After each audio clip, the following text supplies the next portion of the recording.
All right, what's up, everybody? Today we're going to talk about a few reasons why DraftKings is perfectly suited to survive through this COVID-19 uh, kind of stock market recession that we got going on. And while some people's first speculation might be that why would I bet and place money on a sports betting company when there's no sports going on?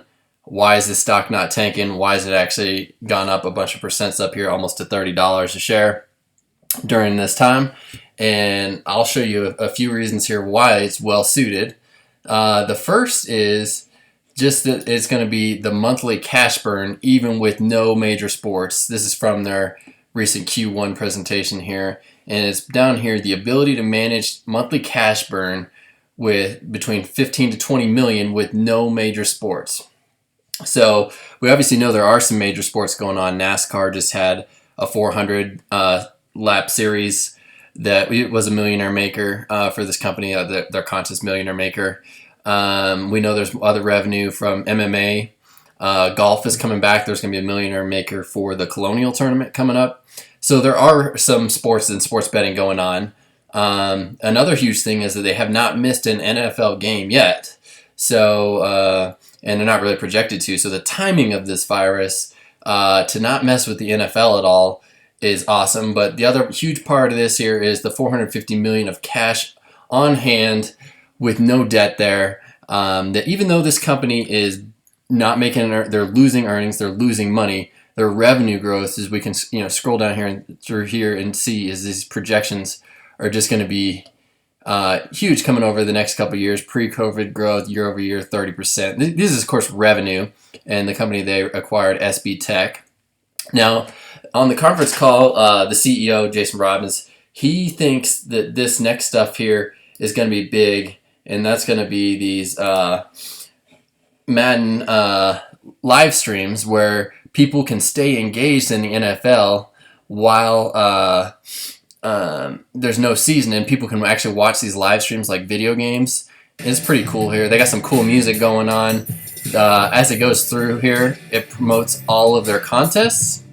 And here, back in here, some footage of these games, and people can bet on them just like normal daily fantasy sports, and build lineups and rosters. And they're engaging people in these huge kinds of ways where that if you can retain some of these customers. The other things that are going on now are esports, and 24/7 is going on are these iCasino or iGaming, where people are in states where it's allowed are betting on blackjack, and it's just started with DraftKings, and it's about to grow so much that if they can convert a lot of these people from who are just these sports bettors into iGaming, and a lot of people who watch esports, like they have a good partnership with Electronic Arts, can bet on some of these games. Just retain people during the off season of NFL. Bet on CS:GO, Rocket League, iGaming is going to be going on all the time, 24/7. People in line at Chipotle playing blackjack. Guess who's getting the rake? It's DraftKings, and you can invest in it. It's going to be huge. Now, another reason during COVID-19, this is an odd one, but a lot of people who know sports betting know Barstool Sports and their or one of their founders at least, Dave Portnoy. He's talking in here that while the crisis has been going on with the virus, that people are just at home and have a lot of time on their hands. It could just be that a lot of people have time on their hands. One friend suggested me it's like replacing gambling, just betting on stocks. So this guy, Dave Portnoy, he's had his couple, what's it saying here? A couple million he just threw around just because he couldn't bet on sports right now. But he put $3 million in an E-Trade account, and obviously this guy founded like a sports betting company that's huge. Penn National is kind of a competition, but they also do a lot of partnerships with DraftKings. I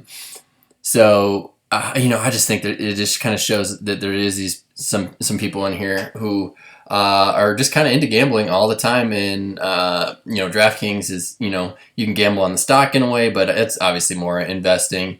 And you really see these revenue projections and how it's going to be huge. And there's whole other reasons I'm not going to go into now, but why there are these huge institutional investors like George Soros Robert Kraft, Kraft's son, all these millionaires who know the sports world and know the potential that this brings as far as revenue growth and potential future earnings and how massive this company can get. So these are just a couple reasons why DraftKings is clearly going to survive through this, and then a couple other things. Just the last kind of notes are things that where Q2 you're going to see, oh hey, why might revenue be down? But there's some things that aren't really lost. Like a huge moneymaker for them is the Masters tournament, Masters Golf, and that's supposed to be in Q2. It's a April tournament. But the PGA Tour has just rescheduled that to November. So what might look like a lost revenue opportunity year over year, they're still going to have the Masters tournament this year. Baseball might just be delayed. And then, of course, the Masters, everything's scheduled next year would go on. So if anything, things come back, it's only just positives for DraftKings, like the MLB and NBA and hockey. MLB's in some agreements and stuff right now. But, these are just kind of a few little delays here. But this company has so much other stuff going on with esports and just getting people to stick around and stay interested in gaming and gambling. And as it only grows to more states where they legalize gambling, as a lot of these states are probably hurting in revenue themselves, just during the COVID crisis, that they're going to legalize, potentially more states legalize gambling because they can get some taxes off of it.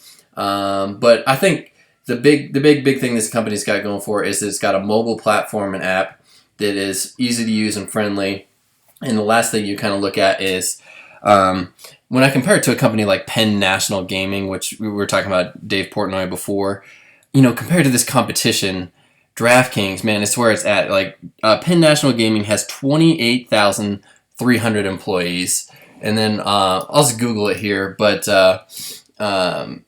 DraftKings employees, here it is, employees, their total was in 869. They might have hired a few people since then, the end of 2019. But I mean, just look at like overhead costs of some of these, like Penn National Gaming. They have like racetracks and casinos, and that's great when they're populated and fully running. I mean, they'll have a lot. There's some of these huge companies like Las Vegas Sands and MGM. When the revenue is good and flowing, it's great, but I mean, DraftKings, 869 employees that they're paying versus Penn National Gaming, just one, company here, 28,300. Just the fact that this is a mobile app company and doesn't have this huge retail overhead is the last and final reason I'll leave you guys with here. Why they're going to survive their pandemic. It's why the stock price is up. It's why it's definitely going to go up in the future. Who knows how quickly, but it's nothing but up from here for DraftKings. And just kind of my thoughts on the company. Obviously, I'm bullish, but you guys can say what you think about it. I'm kind of interested to hear maybe if there's some bears out there, but it mostly looks like it's all bulls right now. All right, have a good day.